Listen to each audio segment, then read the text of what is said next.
Baba, katika jina la Yesu tunalitukuza na kulihimidi jina lako, hasa katika asubuhi ya leo.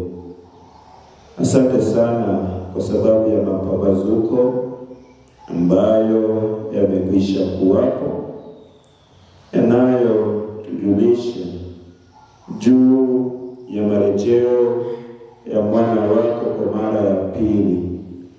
Ikiwa umeweza kutupa siku ya leo kwa ajili ya maandalio, tunaomba kwamba tuweze kujiandaa na uweze kutuandaa kikamilifu kwa ajili ya ujio wako kwa mara ya pili.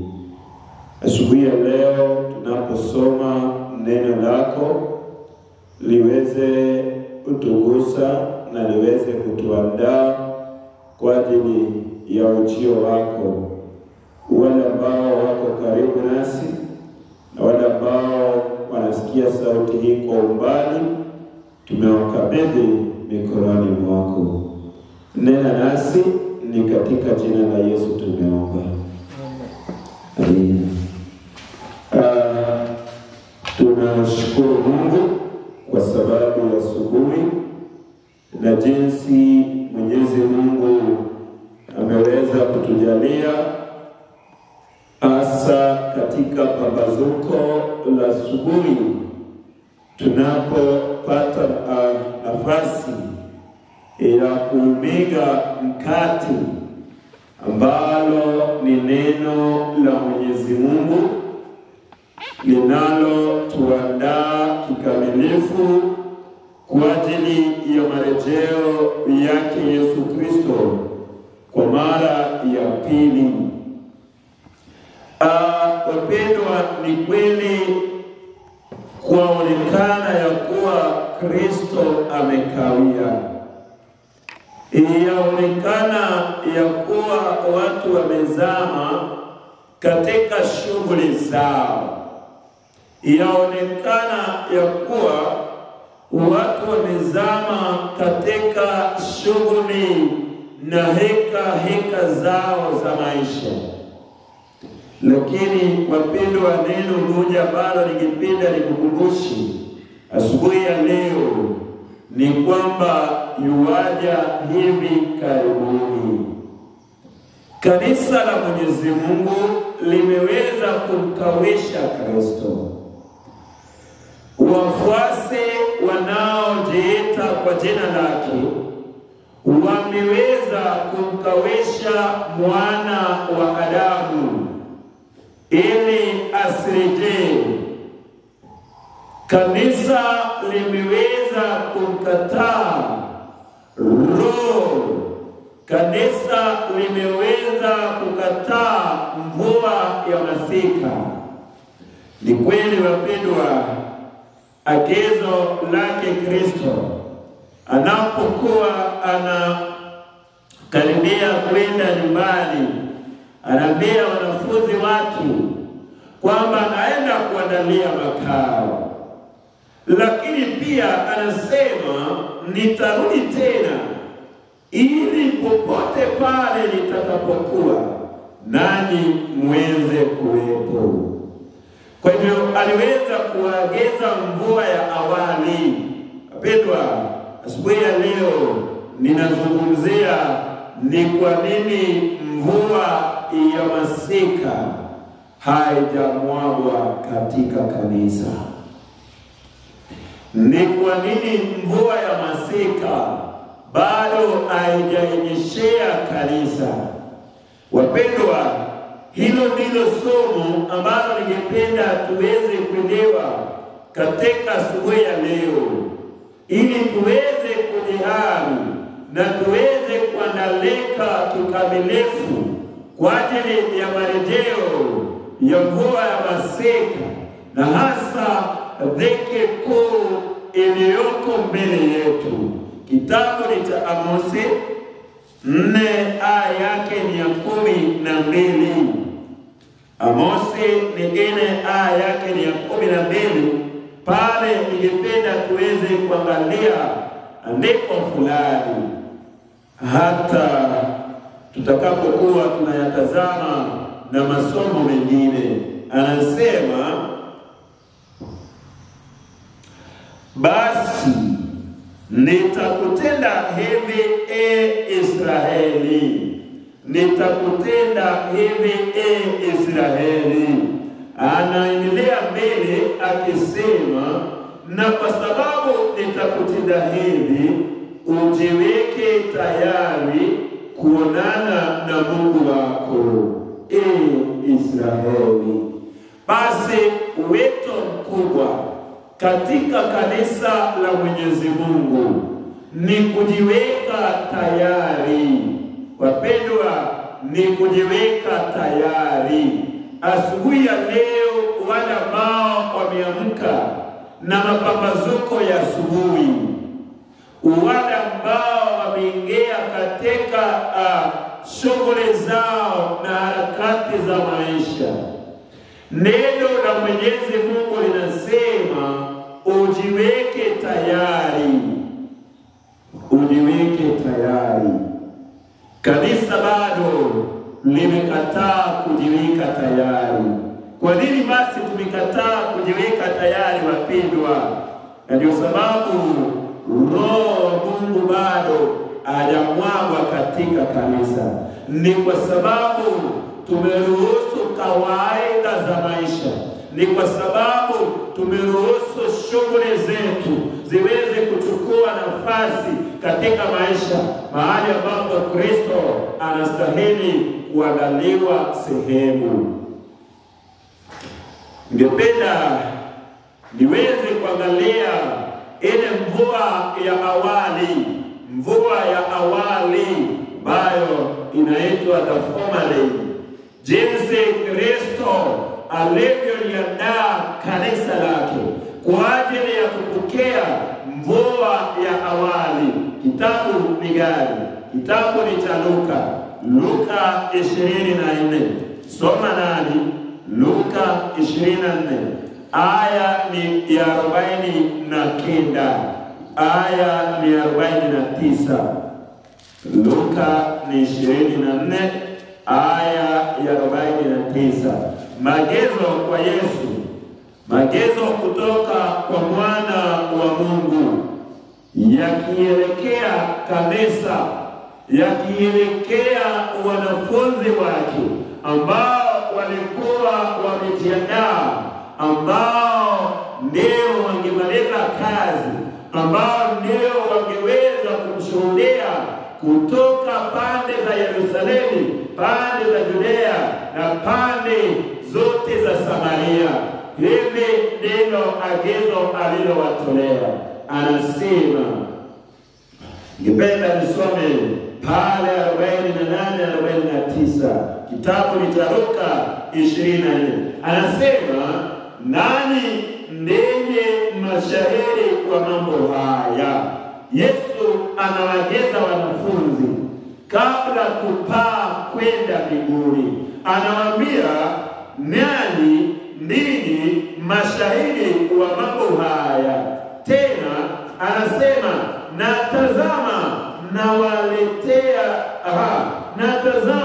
nawaletea juu yenu ahadi ya Baba yangu, lakini kaeni humu mjini hata mvikwe uwezo utokao juu. Wapendwa, sikiliza pale. Anaagiza, anasema wanafunzi ama kanisa lile alilokuwa ameliandaa, anasema kaeni humu. Wapendwa, kwanza anaanza kuambia, nyinyi mtakuwa mashahidi wangu, mtakuwa ni mashahidi wangu, mtanishuhudia kote kote, iwepo sehemu yoyote, nyinyi mtanishuhudia, nyinyi mtashuhudia habari zangu. Lakini kabla ya kunishuhudia, analiagiza kanisa na anasema, kaeni hapa Yerusalemu hata mtakapoipokea ile ahadi ya Baba yangu. Pendwa, ahadi Baba ilikuwa ni gani? Yesu anaambia wanafunzi wa Yesu, Yesu anawaambia wanafunzi wake, kaeni hapa Yerusalemu. Hivyo hamtastahili kutoka Yerusalemu ili muweze kupokea uweza ama ahadi kutoka juu. Ni ahadi gani Yesu alikuwa ameahidi wanafunzi? Luka unapoenda kitabu cha Yohana 14, Yohana 16 anasema kwamba sitawaacha ninyi mayatima. Sitawaacha ninyi mayatima, bali nitawaletea msaidizi kwenu ambaye ndiye Roho wa kweli. Kwa hivyo yule ambaye anastahili kukoja katika kanisa anaitwa nini? Roho wa kweli, yaani uweza kutoka juu. Basi usome tena kitabu cha Luka. Luka ni ngapi? Luka samahani, kitabu ni cha Matendo ya Mitume. Matendo ya Mitume 1 aya ni ya 2, ya 3, na hata ikizidi tutasoma ya 4, kwa sababu bado tunatazama uweza ambao wanafunzi wa Yesu waliweza kuahidiwa. Pendwa, bado tunatazama uweza ambao wanafunzi waliweza kuahidiwa. Pendwa, Yesu aliwaambia ile ahadi. Pendwa, ni kweli ahadi ni deni. Ahadi ni deni. Na kweli dawa ya deni ni kulipa. Ni kweli wapendwa, dawa ya deni ni kufanya nini? Ni kulipa. Hata tutizame kama Yesu aliweza kutimiliza matakwa yale ambayo alikuwa ameagiza. 1:2 inasema, hata siku ile alipochukuliwa juu, alipokuwa amekwisha kuagiza, samahani, hata siku ile alipochukuliwa juu, alipokuwa amekwisha kuagiza kwa Roho Mtakatifu wale mitume aliowachagua, wale aliowadhihirishia nafsi yake kwa dalili nyingi baada ya kuteswa kwake, ya kwamba yu hai, akiwatokea muda wa siku 40 na kuyanena mambo yaliyohusu ufalme. Mstari wa 4, hata alipokuwa amekutana nao, aliwaagiza wasitoke Yerusalemu, bali waingojee ahadi ya Baba ambayo mlisikia habari zake kwangu. Basi Yesu ambaye alikuwa amekwisha kufufuka, Yesu ambaye alikuwa amekufa tena alikwisha kufufuka, siku 40 akiwa na wanafunzi. Anapokuwa anaondoka, anatoa maagizo. Anasema namna gani katika maagizo haya? Anasema msitoke Yerusalemu. Kosa ambalo tutafanya ni kutoka Yerusalemu. Kumbe wanafunzi walistahili wakae Yerusalemu. Wanapokaa Yerusalemu, anasema wangepokea uweza wa Roho Mtakatifu. Pendwa, siku 40 ilikuwa zifike siku 50 iwe ni siku ya Pentekoste, lakini ninaambiwa katika siku 10 wanafunzi wa Yesu walikaa Yerusalemu. Wapendwa, wanapokaa Yerusalemu ni nini wanafanya? Pendwa, sijui kama waliingia katika masengenyo, sijui waliingia katika kufanya lahaja zao ambazo hazina umaana wowote. Lakini ninaambiwa kwamba walipokuwa Yerusalemu walikuwa wakiomba kipawa cha Roho. Mstari wa 8 anasema mtapokea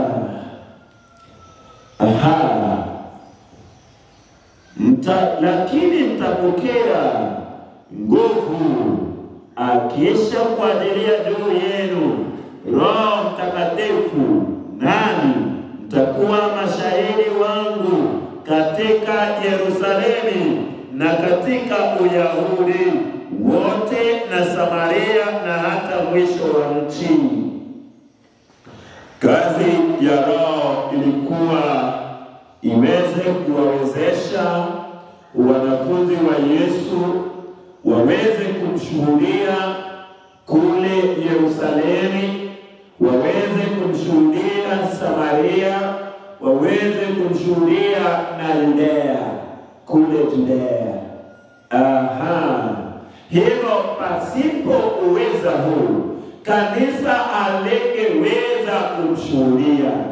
Mpendwa, ni kweli wanapokaa pale Yerusalemu ilikuwa ni kazi kubwa katika siku 10. Ni kweli kanisa la mitume lilikuwa na utofauti mwingi. Ni kweli kanisa la mitume lilikuwa na shida nyingi sana. Ni kweli kanisa la mitume lilikuwa na taabu nyingi sana. Lakini wanapokaa katika Yerusalemu, wapendwa, ilibidi waweze kutubu dhambi. Ilikuwa waweke utofauti wao kando. Kitabu ni cha Yakobo. Tuende kitabu cha Yakobo 5 mstari wake ni wa 16 ili tuweze kuona yale ambayo yalikuwa yanafanyika pale. Yakobo ngapi? 5:16. Tufungue pale Yakobo, James 5 verses number 16. The Bible says, ungameni dhambi zenu ninyi kwa ninyi.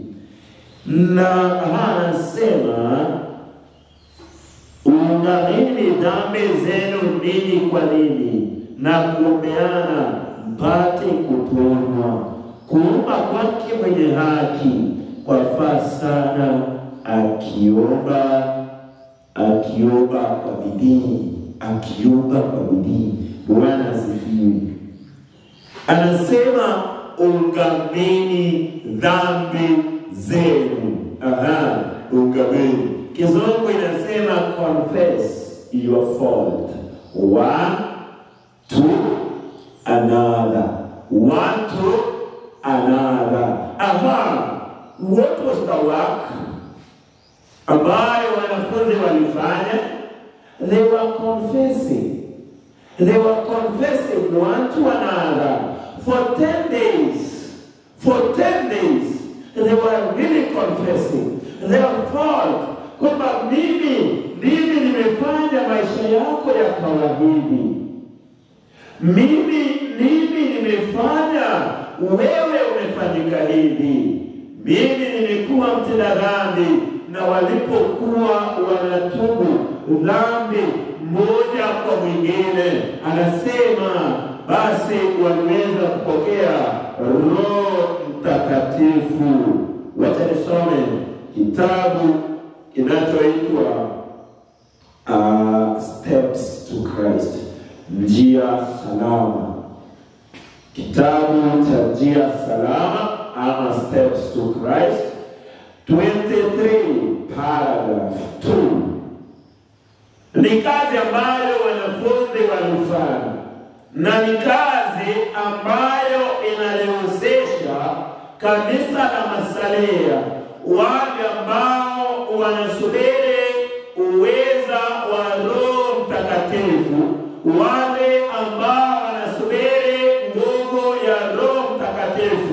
katika siku hii ya mwisho, ili waweze kumaliza kazi, lazima waweze kutubu dhambi zao. Lazima tena waweze kuungama dhambi zao. Kwa hivyo kuna kazi mbili, kuna kutubu dhambi zao, tena kuna kuungama. Lazima waungane na hata watubu. They have to sincerely repent and confess of their fault. Praise the Lord. 23 paragraph 2. Wengi hawaelewi kutubu inamaanisha nini. Repentance, kutubu, includes sorrowful sin. Sorrowful sin. Underline that word. Repentance include sorrow for sin. Yet anasema kutubu inahusisha kusononeka kwa sababu ya dhambi uliyoifanya. Hivyo basi kanisa bado halijasononeka, halijahuzunika kwa sababu ya dhambi ambayo kanisa ilifanya. Praise the Lord. Anasema, I'm turning away from me. Kumbe niliiba kalamu.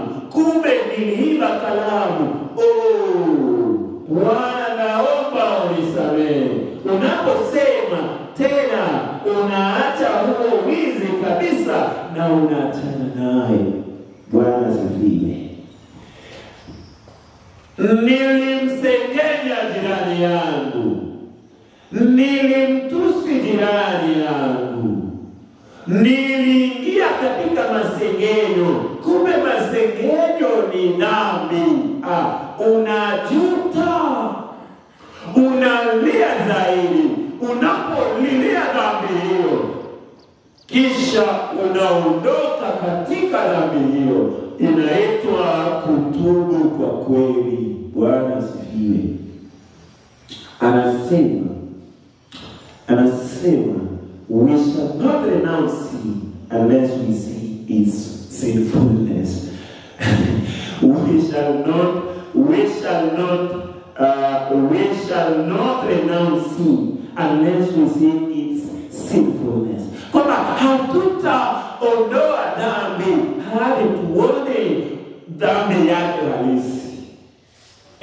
Anasema until we turn away from it in heart, there will be no real change in the life. Kwa hivyo wapendwa, kutubu na kuungama inamaanisha unapotubu, unapoungama, unafanya mageuzi. Mageuzi inaitwa reformation. Bwana asifiwe. Kwa hivyo nimekuwa na kiburi, nimekuwa mtenda dhambi, nimekuwa mzinzi. Inaitwa mzinzi. Anaposema nimekuwa mzinzi, basi nitaondoka katika uzinzi wangu, tena nitachana niwe Mkristo. Kwa hivyo unaondoka kikamilifu na unasahau kwamba mimi nilikuwa mzinzi, lakini leo mimi ni Mkristo. Bwana asifiwe. Anasema wanafunzi wa awali, wanafunzi wa Yesu waliweza kulia sana kwa sababu ya dhambi ambayo walikuwa wamefanya.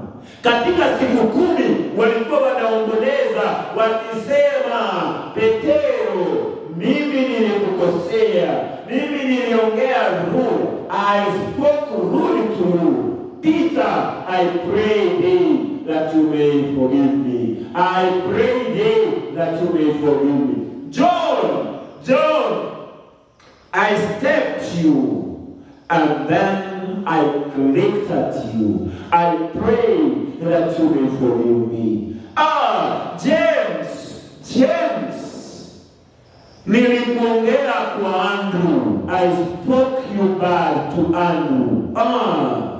naomba unisamehe, na nimekuwa nikikusengenya siku kwa siku. Andrew, naomba unisamehe.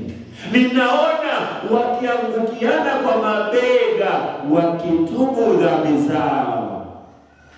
Na ilipokuwa imefika siku ya Pentekoste, Biblia inasema walikuwa wamejiandaa kikamilifu kwa ajili ya kupokea uweza wa Roho Mtakatifu, ambayo iliwawezesha kufanya nini? Kulitangaza neno la Mungu Yerusalemu. Si Yerusalemu peke yake, wakaenda Judea, si Judea peke yake, na hata pande za Samaria. Bwana asifiwe. Na hiyo ndio kazi ambayo tunastahili kufanya, hasa katika wakati huu. Bwana asifiwe. Haya, tazama kitabu cha Matendo 2 mstari wake ni wa kwanza. Matendo 2 mstari wake ni wa kwanza. Matendo 2 mstari wake ni ule wa kwanza. Biblia inasema maneno haya: wapendwa, wengi wanaelewa mvua ya masika inapokuja kwamba sisi tumekuwa vikwazo. Wengi wanasema dhiki kuu ya nyakati inakuja, lakini ni kweli hatujajiandaa. Anasema namna gani? Kitabu hiki cha Matendo 2 mstari wake ni wa kwanza. Tufike pale upesi. Anasema hata ilipotimia siku ya Pentekoste. Andiko tamu sana. Hata ilipotimia siku ya Pentekoste, walikuwako wote mahali pamoja. Mahali pamoja. Pale Kiswahili basi inapoteza utamu wake. Tuingie katika lugha ya Kizungu. Lugha ya Kizungu. Lete jambo hilo vizuri ili tuweze kuelewa. Kiswahili imesema walikuwako mahali pamoja, ambayo ni Yerusalemu. Hebu tutizame lugha ya Kizungu. Inasema, and when the day of Pentecost was fully come. Kwamba na wakati wa Pentekoste ulipokuwa umekuja kikamilifu, they were all with one accord in one place. Praise the Lord. They were all in one accord. Inamaanisha nini? Walikuwa kitu kimoja. Bwana asifiwe. Walikuwa kitu kimoja, tena mahali pamoja. Kumbe ni jambo ambalo ni la busara sana. Ni jambo ambalo linajenga sana. Walikuwa kitu kimoja. Shida ya kanisa ni kwamba leo hatujawa kitu kimoja. Maombi ya Kristo yalikuwa ni yepi? Yesu aliombea kanisa lake. Na maombi ya Kristo juu ya kanisa yalikuwa ni gani, wapendwa? Tuende kitabu cha Yohana 17:21 ili tuweze kuelewa maombi ya Kristo kama yalitimika wakati wa mvua ya masika, mvua ya awali. Kitabu gani? Yohana 17:21.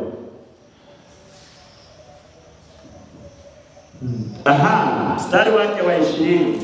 Naomba nisome lugha ya Kiswahili na lugha ya Kiingereza. Anasema, wala say hao tu ninaowaombea. Yesu anasema, say hawa tu wanafunzi ninaowaombea, lakini na wale watakao niamini kwa sababu ya neno lao. Kumbe tena Yesu alitumbia kizazi ambacho kitaishi kikisubiri namna gani? Wote wawe na umoja. Kumbe Yesu aliombea kanisa lake, akasema wote wawe na nini? Na umoja. Na wanafunzi pale anasema walikuwa kitu kimoja. Kama wewe Baba ulivyo ndani yangu nami ndani yako, hao nao wawe ndani yetu, ili ulimwengu upate kusadiki ya kuwa wewe ndiwe uliyenituma. Bwana asifiwe. Ombi tamu sana. Kwa hiyo Yesu aliombea kanisa lake. Na wakati siku 10 zinapofika, wanafunzi wa Yesu walikuwa wameondoa ubinafsi, walikuwa wameondoa kiburi, walikuwa wameondoa choyo, walikuwa wameondoa tofauti zao. Na hiyo siku inapofika, wanapokuwa mahali pamoja, ni nini inafanyika wapendwa? Wako kitu kimoja, mahali pamoja, kisha roho inafanya namna gani? Inamwagwa. Ni nini imezuia roho mvua ya masika isimwagwe sasa? Ni nini imezuia mvua ya masika isimwagwe katika kanisa la Mwenyezi Mungu, katika kufunga historia ya dunia, katika kipindi hiki tunachoishi wapendwa? Ni jambo ambalo linanitetemesha, kwa sababu ninapotazama kanisa la Mwenyezi Mungu liko hatarini wakati wa sasa. Waadventista wa awali wanapoanza matengenezo, wanapoanza kanisa hili, wanasema namna gani? They pray that they might be one in spirit, in doctrine and in hope. Wale ambao wanaenda kufunga historia ya ulimwengu, lazima tena waweze kuomba wawe na umoja katika mafundisho. Lazima waweze kuomba wawe wamoja katika nini tena? Katika imani. Lazima wawe wamoja katika matumaini. Bwana asifiwe.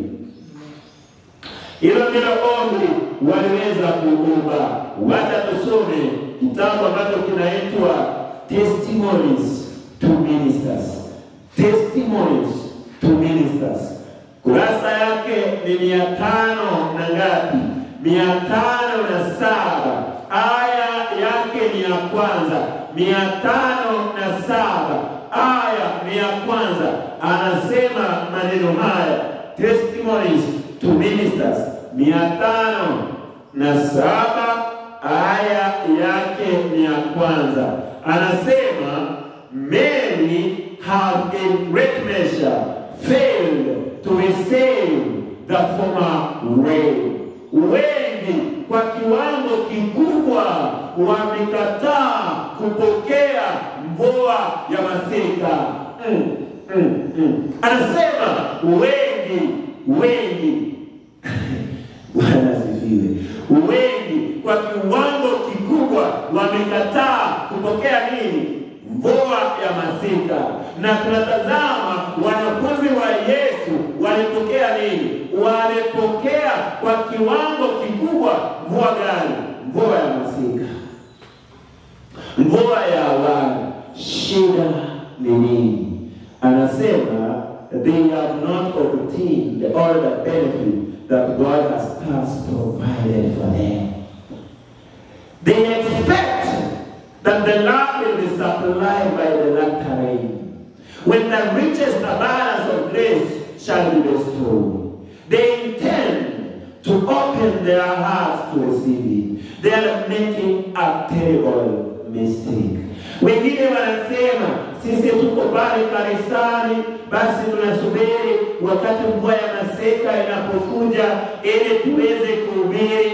Tunasubiri mvua ya masika iweze kuja ili tutoe mali zetu, tukimbie pale Omade, tukimbie pale Oyuges, tukimbie pale Kese kufanya kazi. Unalidanganya piki yako. Anasema wanafanya mistake. every individual, every who, kila mmoja, na mimi hicho ndicho Kiswahili sanifu, kila mmoja must realize his own necessity. Kila mmoja anastahili kuhisi nini? Madarati yake mwenyewe. Tena anasema the heart must be empty of every defilement and cleansed for the indwelling of the Spirit. Hilo ndilo lengo langu sasa, kwamba kila nyoyo zote zilizoko kanisani, mioyo ya watu iliyoko kanisani. Ni kwa nini Roho Mtakatifu hajamwaga? Wengi wanakuja kanisani wanasema, sisi tunataka Roho, upe Roho Mtakatifu, upe Roho Mtakatifu tumalize kazi. Wapendwa, unajidanganya. Wacha kujidanganya. Anasema ili tuweze kupokea Roho Mtakatifu, ni nini tunastahili kufanya wapendwa? Anasema ili tuweze kupokea Roho Mtakatifu, lazima kila mmoja aweze kuondoa kila kitu kichafu ambacho kinachafua nini? Moyo. Na nitakwambia vitu ambavyo vinachafua moyo. Leo lazima nikuonyeshe vitu ambavyo vinachafua moyo, ambazo zimekataa Roho Mtakatifu aweze kumwagwa katika kanisa. Tunapofunga historia ya dunia, anasema it was by the confession and forsaking of sin, by earnest prayer and consecration of themselves to God, that the early disciples prepared for the outpouring of the Holy Spirit on the day of the Pentecost. Ilikuwa ni kwa namna gani wanafunzi wale waliweza kupokea Roho Mtakatifu? Anasema ni kwa kuondoa nini? Ni kwa maombi ambayo yalikuwa earnest prayer. Maombi ambayo yalikuwa ni ya nini? Ya unyenyekevu, tena ya kweli. Tena confession na toba na kuacha dhambi zao na kujiweka wao kwa Mwenyezi Mungu. Ndiposa wanafunzi wa Yesu wakaweza kupokea Roho Mtakatifu. Kwa hivyo wanafunzi wa Yesu walipokea Roho Mtakatifu kupitia njia gani? Walipoingia kwa maombi ya haki, maombi ambayo yalikuwa ni ya dhati, maombi ambayo yalikuwa ni ya kutubu dhambi zao na kufanya nini? Kuungama dhambi moja kwa mwingine. Kasema, mimi nilikusengenya, mimi nilikuwa na uchungu, ninaomba unisamehe. Kisha kanisa likafanya nini? Likapokea mvua ya awali. Anasema it is God who began the work, and he will finish his work, making man complete in Jesus Christ. But there must be no neglect of the grace represented by the former day. Wapendwa, hatutakuzea kile ambacho kilifanyika katika kumwagwa kwa Roho Mtakatifu. Kanisa leo lina shida kubwa. Kanisa siku ya leo lina tatizo kubwa kwa sababu halijajiandaa kwa ajili ya kupokea Roho Mtakatifu. Halijajiandaa kwa ajili ya kupokea Roho Mtakatifu. Wakati Yesu anapopaa kwenda mbinguni, anaambia wanafunzi wake, akawavuvia, akasema, pokeeni nini? Roho Mtakatifu. Kwa hivyo tunaposoma kitabu cha Matendo 2, anasema walikuwa kitu kimoja. Walikuwa kitu kimoja, tena walikuwa mahali pamoja. Kisha wakafanya nini? Wakapokea uweza wa Roho Mtakatifu. Bwana asifiwe.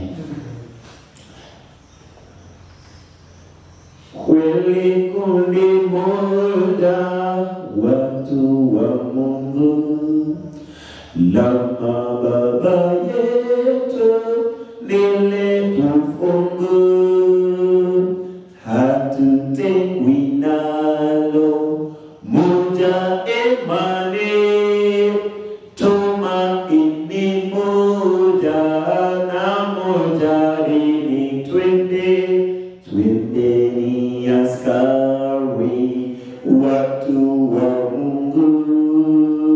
Yesu yuko mbele, tumwandame juu. Kundi dogo la baba yetu walikuwa namna gani?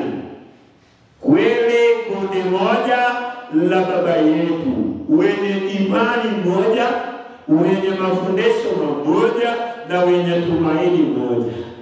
Bwana asifiwe. Ni nini imesababisha Roho wa Mungu asimwage katika kanisa? Je, tunasubiri mvua ya masika?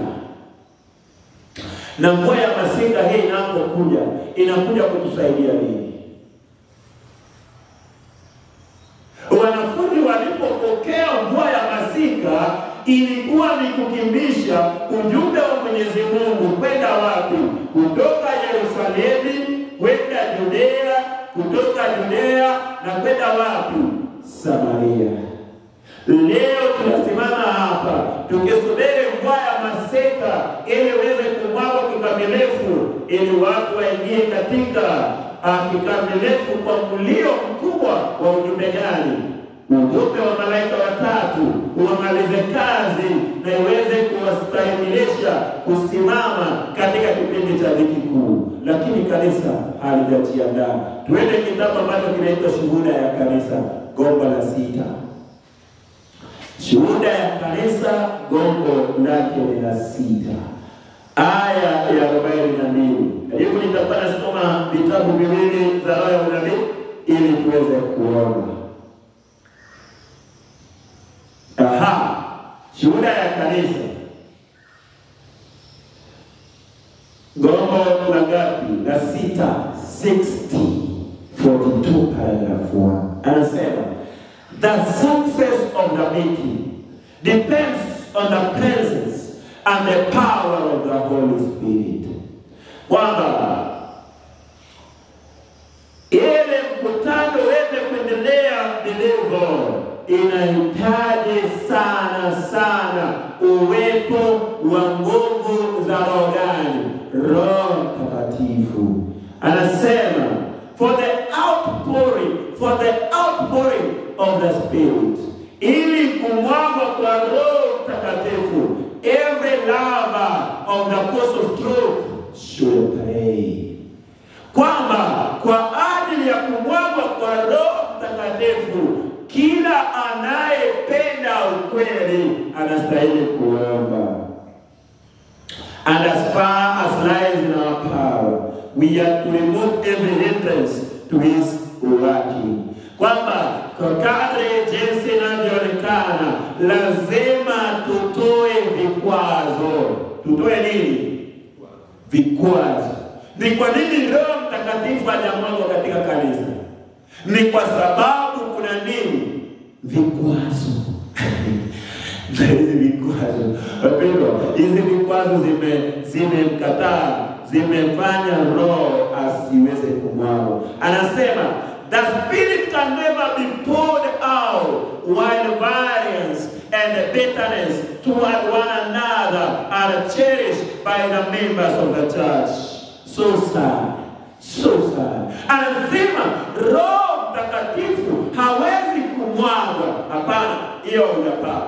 Wewe unapata hiyo. Anasema Roho Mtakatifu nani? Bwana asifiwe kanisa. Anasema Roho Mtakatifu hawezi kumwagwa wakati kuna variance, ni utofauti na nini tena? Na uchungu kwa moja baada ya mwingine. Ati watu wana utofauti. Wewe unatofautiana na mwenzako, lakini mlango unaingia mmoja mkiingia kanisani. Ni jambo la kusikitisha sana. Anasema Roho wa Mungu hata mwagwa kamwe. Yeye yenda kanisani muimbe tupe moto wa uhai uliowakazama. Anasema lazima mtaondoa utofauti. Kwa nini mnaingia katika hiyo mlango mkiwa na utofauti? Alafu mnasema ni mwage roho. Roho wa Mungu hata mwagwa katika kanisa kungalepo nini? Utofauti. Na nini tena? Na uchungu. Uchungu. Kumbe kuna uchungu katika kanisa. Kumbe wengi wana uchungu. Una uchungu juu ya mtu mwingine. Una vitina juu ya mtu mwingine. Anasema roho wa Mungu hawezi kumwagwa. Anasema envy. Tumishi envy ni nini katika lugha ya Kijaluo? Envy. Gimora. Gimora amora. Gimora amora. Gimora amora. Sawa, kama kuna envy tena jealousy nini? Envy.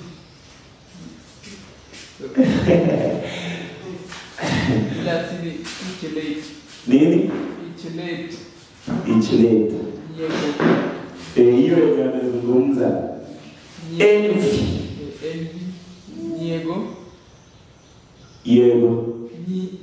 Niego. Anasema watu wako na gimora. Na nini hiyo ingine?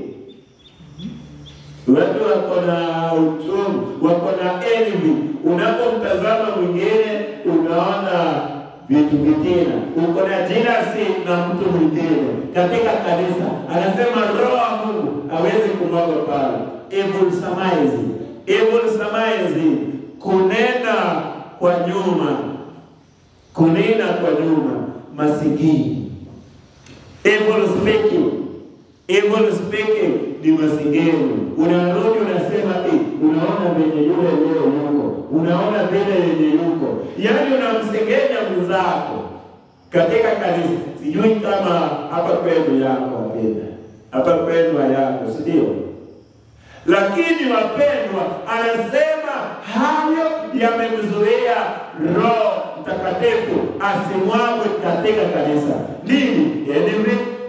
Nini ingine? Jealousy. Nini ingine?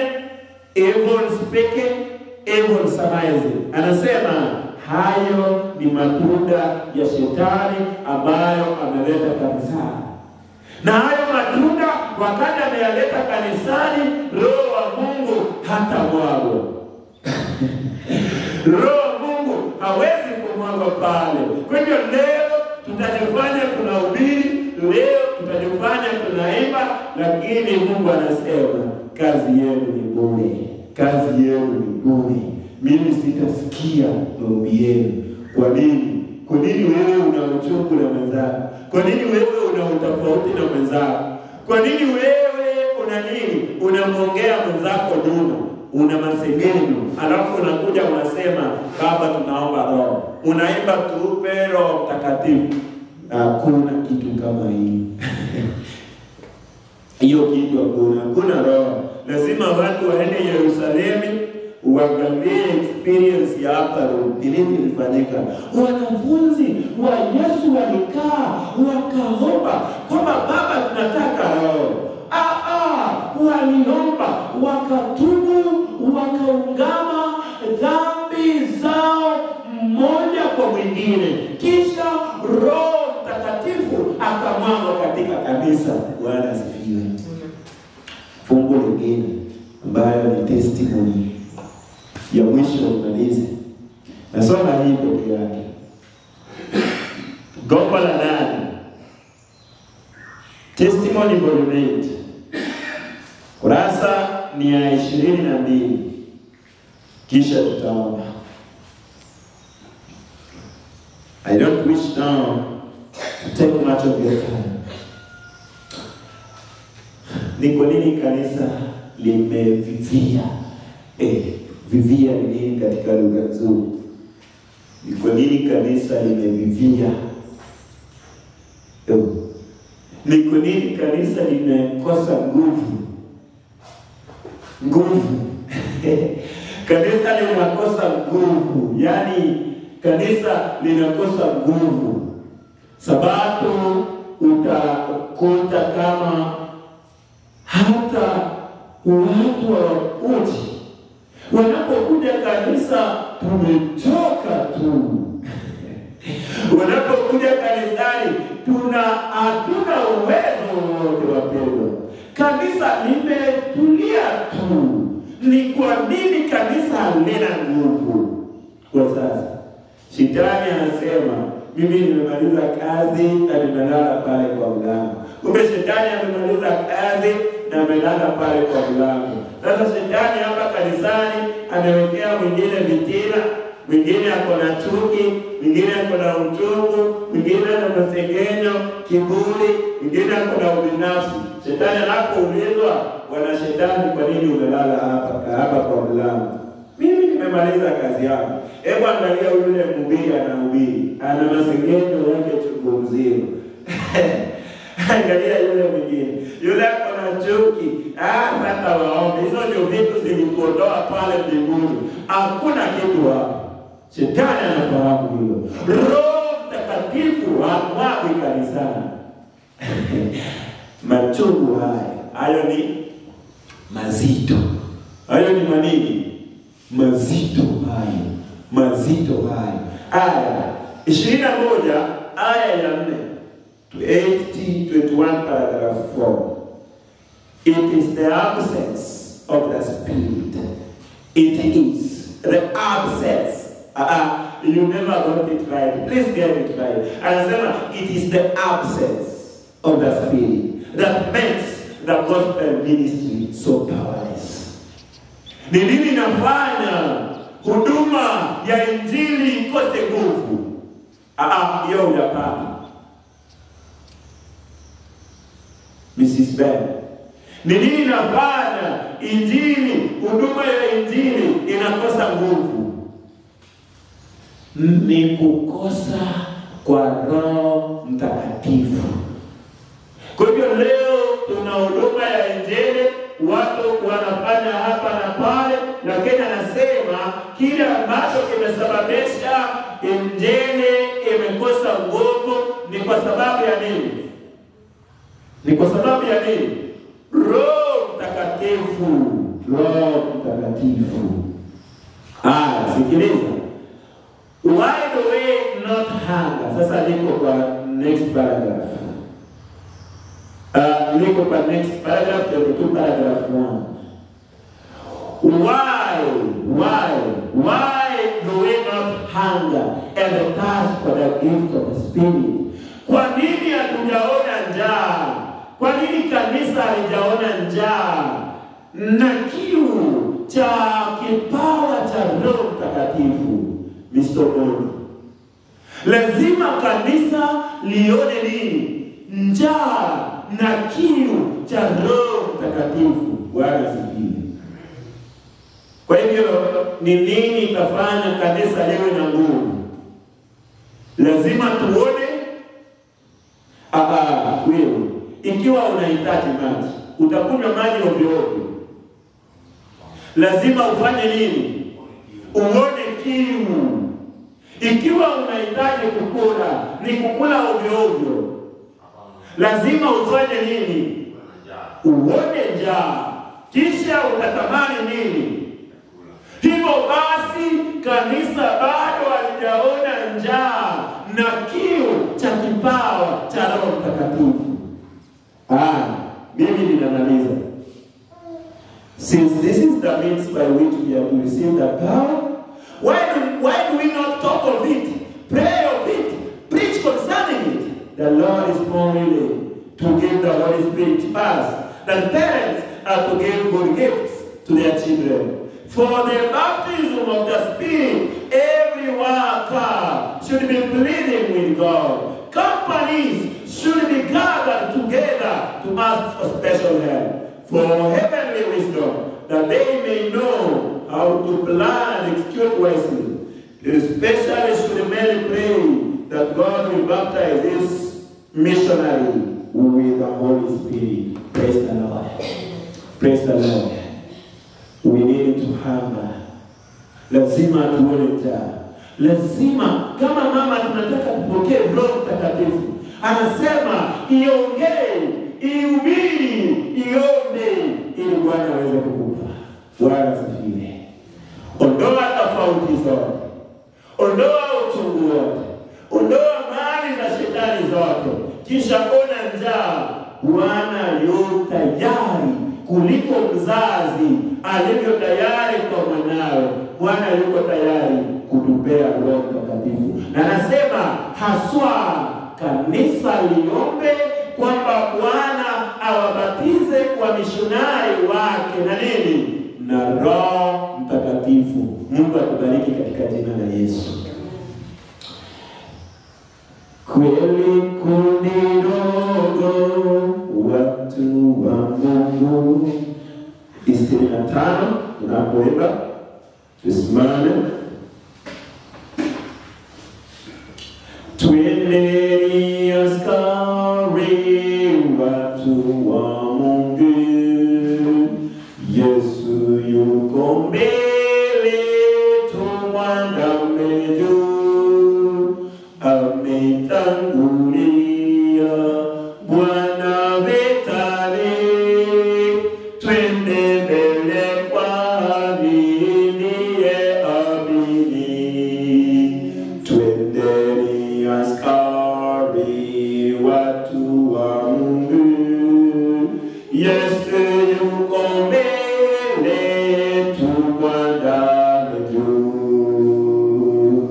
Jeshi la shetani likisikia jina la Mwokozi litakimbia. Kelele za shangwe zivume pote.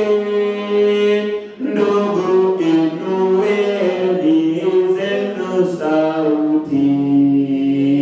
Twendeni askari watu wa Mungu. Yesu yuko mbele, tumwandame juu. Kweli kundi dogo watu wa Mungu. Lama baba yetu nile kupungu. Hatutengwi nao, moja imani. Tumaini moja na moja dini. Twendeni askari watu wa Mungu. Yesu yuko mbele, tumwandame juu. Haya mbele watu nasiliani. Inueni mioyo nanyi sifuni. Heshima na sifa yake mfalme. Juu hata chini zivume twende. Twendeni askari watu wa Mungu. Yesu yuko mbele, tumwandame juu. Tupate nafasi tupige magoti.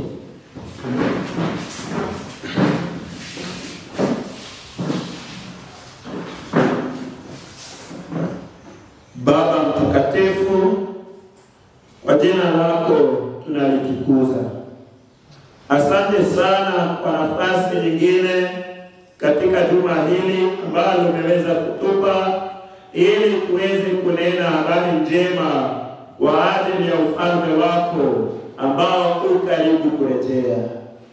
Asante sana kwa sababu ya mkate wa asubuhi ambalo ni neno lako ambalo linatutakasa kila siku na kutuosha ili tuweze kukubalika na kupata kipaji